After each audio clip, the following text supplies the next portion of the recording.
गायत्री महामंत्र, जिसे हम सद्बुद्धि का मंत्र, देव मंत्र, सार्वभौमिक मंत्र, कल्याणकारी मंत्र कहते हैं, वह एक सामाजिकरण का मंत्र है।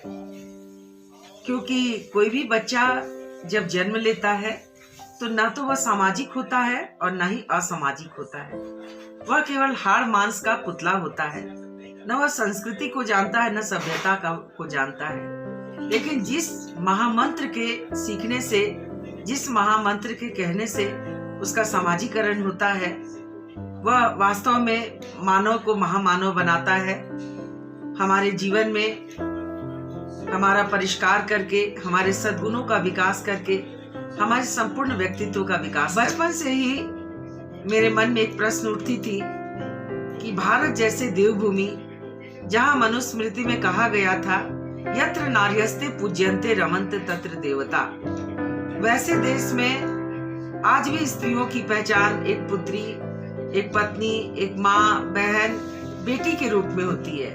आखिर कब तक भारत की संस्कृति में सैद्धांतिक रूप से और हमेशा से ही नारी का स्थान सर्वोपरि रहा है, मर्यादित रहा है। समाज में नारी का स्थान वही है जो पुरुष का। न महिलाएं पुरुष से अधिक है, न कम है, न वरिष्ठ है, न कनिष्ठ है। माँ के रूप में, बहन के रूप में, पत्नी के रूप में, बेटी के रूप में, भगनी के रूप में, हर रूप में उनका मर्यादा है, उनका आदर होता है।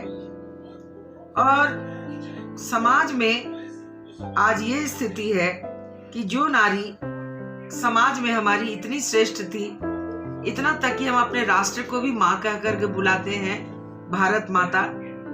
लेकिन आज वो नारी जो कभी सरस्वती के रूप में थी, लक्ष्मी के रूप में थी, दुर्गा शक्ति के रूप में थी, आज उनकी स्थिति में इतना बदलाव कैसे आया? समाज परिवर्तनशील है, उतार चढ़ाव तो आता ही है।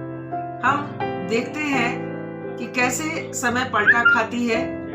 परम पूज्य गुरुदेव जो वर्तमान युग के 21वीं सदी के महानायक, समाज सुधारक, जिस तरह से आर्य समाज, प्रार्थना समाज और ब्रह्म समाज के माध्यम से समाज सुधार की बात हुई थी, उसी प्रकार से आज के वर्तमान युग में हमारे ऐसे समाज सुधारक जिन्होंने एक साथ नारी की सभी समस्याओं का समाधान किया, 21वीं सदी के महान समाज सुधारक पंडित श्री राम शर्मा आचार्य, उन्होंने घोषणा की थी 21वीं सदी नारी सदी। शायद यही बात महर्षि अरविंद ने भी कहा था, 21वीं सदी मदर सेंचुरी। माँ जो उसके कोख में पूरा समाज संस्कार से पलता है। परम पूज्य गुरुदेव ने भी कहा था कि परिवार समाज की सबसे छोटी इकाई है, लेकिन सबसे मौलिक इकाई है। आज परिवार जो पलता है, उस परिवार के कोख में, उसमें माँ अपने संस्कार से, अपनी भाषा से बच्चे को पालती है और पूरे राष्ट्र ही उसके कोख में पलता है। वैदिक युग की वो नारियां थी जो हमारे समाज को उस समय स्वर्णिम युग से जानी जाती थी। वो समाज में सामाजिक, आर्थिक, धार्मिक, राजनीतिक, सांस्कृतिक स्वतंत्रता थी। महिलाओं के साथ किसी तरह का शोषण और अत्याचार नहीं था। इसी कारण से वैदिक काल को हम स्वर्णिम काल कहते हैं। परंतु धार्मिक काल, मध्यकाल और आधुनिक काल में आज हमारी बहनों की क्या स्थिति है? आज महिलाएं तरह तरह के अत्याचार, चाहे वो सामाजिक हो, आर्थिक हो, धार्मिक हो, राजनैतिक हो या उसका शारीरिक हो, उसकी समस्याएं जो है वो जन्म के पहले से प्रारंभ हो जाती है। जैसे ही माँ के कोख में पता चलता है कि वो बच्ची है, तो वो कली जो है वो पुष्पित और पल्लवित होने से पहले ही कुचल दी जाती है। आज हमारी बेटियां, जिनको समाज में जितना सुअवसर मिलना चाहिए, अधिकार मिलना चाहिए, उससे वो वंचित है। आज हमारी बेटियां आए दिन प्रतिपल कभी तो सती के आग में झोंकी जाती थी और आज दहेज रूपी दानव उसे निगलने के लिए तैयार है। भ्रूण हत्या, घरेलू हिंसा, तलाक, बेमेल विवाह, वेश्यावृत्ति, स्वास्थ्य की समस्या, शैक्षणिक समस्या और कुछ ऐसे पिछड़े प्रदेश हैं जिसमें बिहार, झारखंड, मध्य प्रदेश ऐसे राज्य हैं जहां एक नई कुप्रथा का जन्म हुआ है, वो है डायन प्रथा। डायन कहलाने वाली हमारी वो बहनें, वो माताएं, वो बुजुर्ग महिला होती है जो या तो विधवा होती है या आर्थिक स्थिति उनकी कमजोर होती है, और ऐसे में उनके साथ इतने जघन्य अपराध किए जाते हैं कि शायद सुनने से व्यक्ति का रोंगटा कांप जाता है। क्या हमारे समाज में आज हम 21वीं सदी में आ रहे हैं, व्यक्ति मंगल ग्रह तक पहुंच गया है, नई नई बीमारियों पर हम विजय प्राप्त कर रहे हैं, लेकिन आज ये समस्या क्यों? राजनीतिक समस्या भी हमारे साथ है। महिलाएं सरपंच, मुखिया बनकर के समाज में जीत कर आती है, उसे अपने अधिकार को पूर्ण रूप से उपयोग करने का अवसर मिलना चाहिए, लेकिन हमारा समाज क्या कहता है? मुखिया पति। वोट देने का अधिकार वही स्थिति है। हमारे समाज में महिलाएं वोट देने जाती है, लेकिन पुरुष के हाशिए पर, पुरुष जिसे चाहता है उसे ही वह वोट देती है। ये हमारी समस्या समाज में आज लगातार जो हम देख रहे हैं कि बाढ़ सी आ गई है। बलात्कार की समस्याएं, छोटी छोटी बच्चियां आज हमारे समाज में असुरक्षित हो गई है। इस कोरोना काल में हमने देखा, अमेरिका का एक रिसर्च ब्यूरो ने ये बताया कि सबसे ज्यादा घरेलू हिंसा की शिकार कोरोना काल में महिलाएं हुई।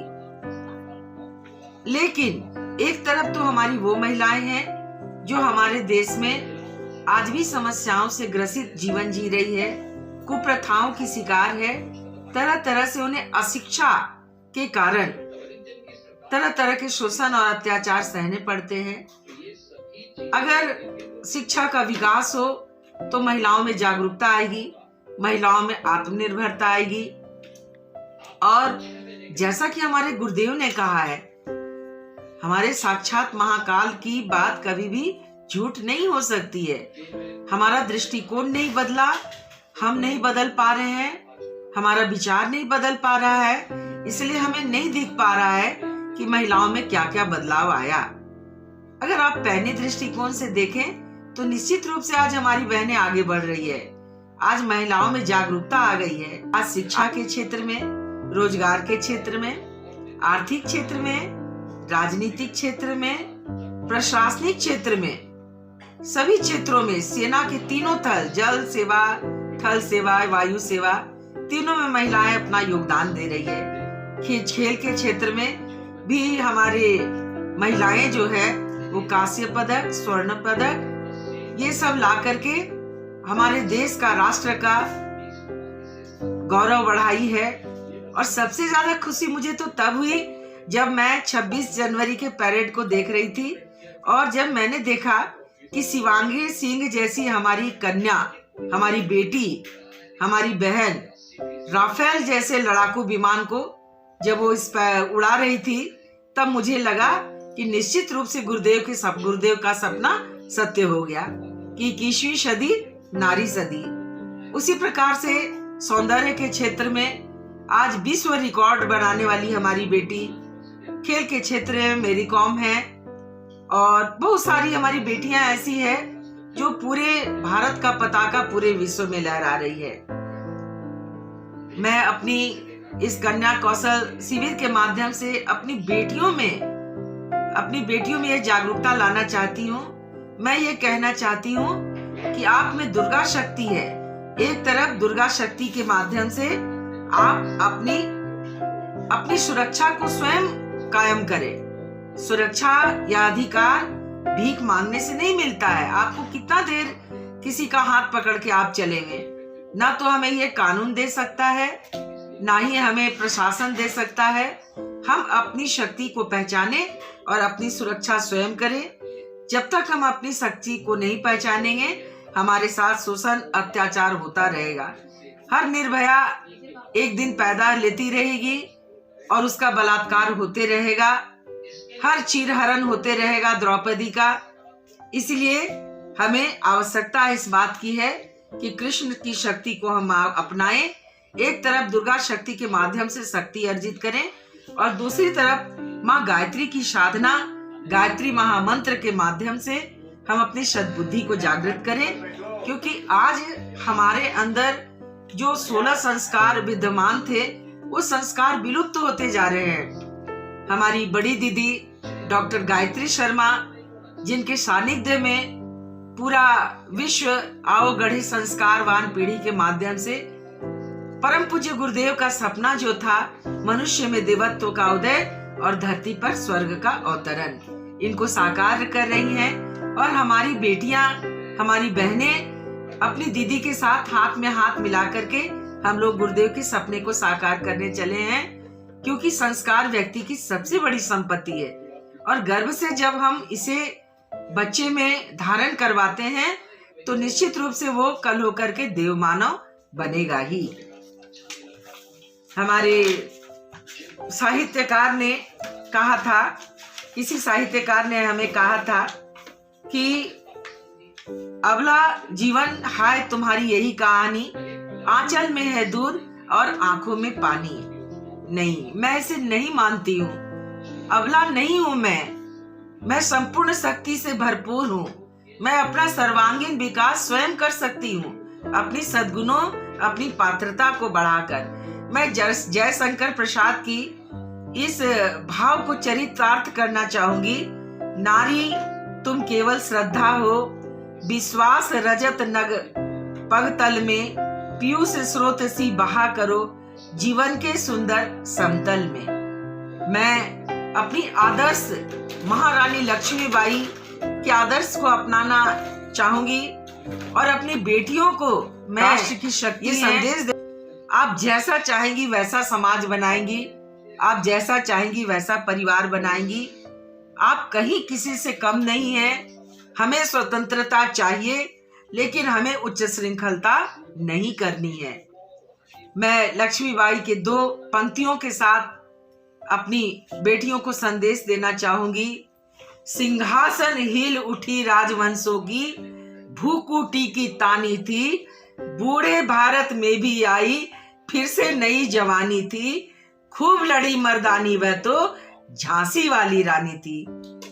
परम पूज्य गुरुदेव, परम वंदनीय माता जी, आदि शक्ति माँ गायत्री को मैं सत सत नमन करती हूँ। हमारा नारी जागरण कार्यक्रम सफल हो, हमारे शांति कुंज के माध्यम से हमें संदेश मिलता है और ये संदेश मैं भी एक गिलहरी की तरह बिहार, बंगाल, जहाँ जहाँ मुझे आदेश होता है मैं प्रयास करती हूँ कि मैं पहुँचाऊं सबों को, सभी बहनों को बसंत पर्व परम पूज्य गुरुदेव के आध्यात्मिक जन्म दिवस पर बहुत बहुत शुभकामना।